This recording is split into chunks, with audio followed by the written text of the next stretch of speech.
Assalamualaikum dan salam sejahtera. Kita sambung lagi dengan tajuk metabolisme atau lebih tepat lagi enzim.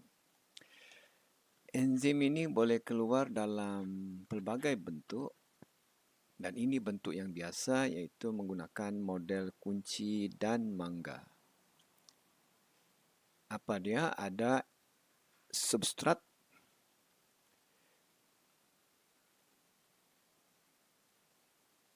ada enzim dan ada hasil.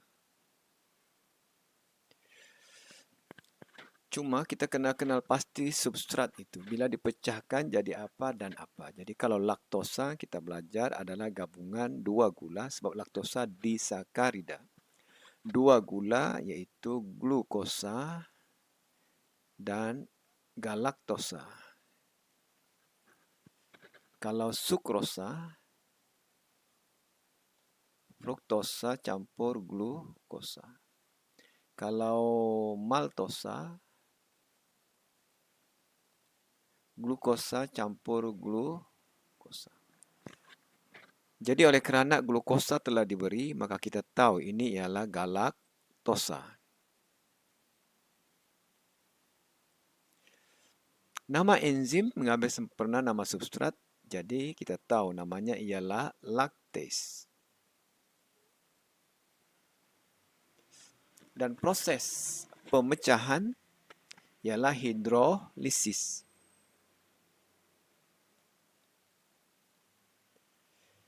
Iaitu ada penambahan air. Molekul ini bila ditambah molekul air akan pecah. Sebenarnya tanpa enzim pun hidrolisis boleh berlaku. Cuma enzim mempercepatkan proses hidrolisis. Okey, namakan W sudah. Okey, terangkan proses V. Apa dia? Jadi dengan bantuan enzim, molekul laktosa dipecahkan oleh air kepada glukosa dan galaktosa. Nah, itulah prosesnya.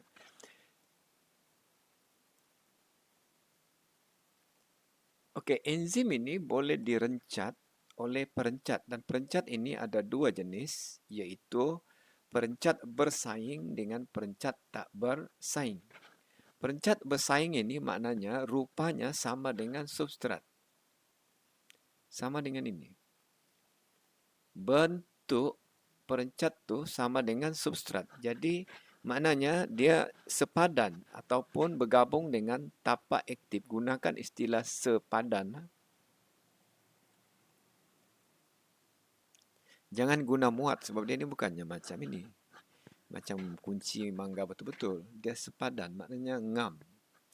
Jadi kalau perencat bersaing ni bentuknya lebih kurang sama dengan substrat, maka dia akan bersaing mendapatkan tapak aktif. Jadi bila ada perencat, maka kadar tindak balas semakin lambat.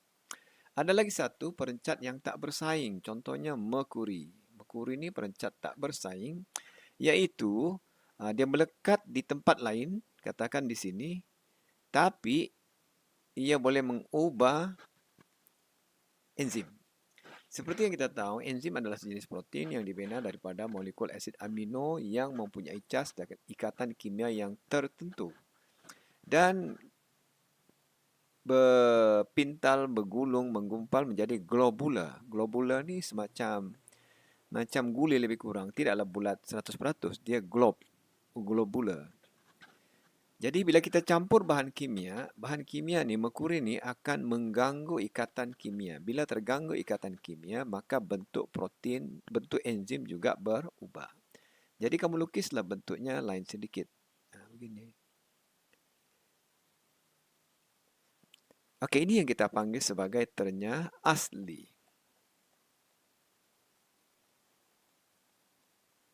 Apa dia? Iaitu hilang sifat asal.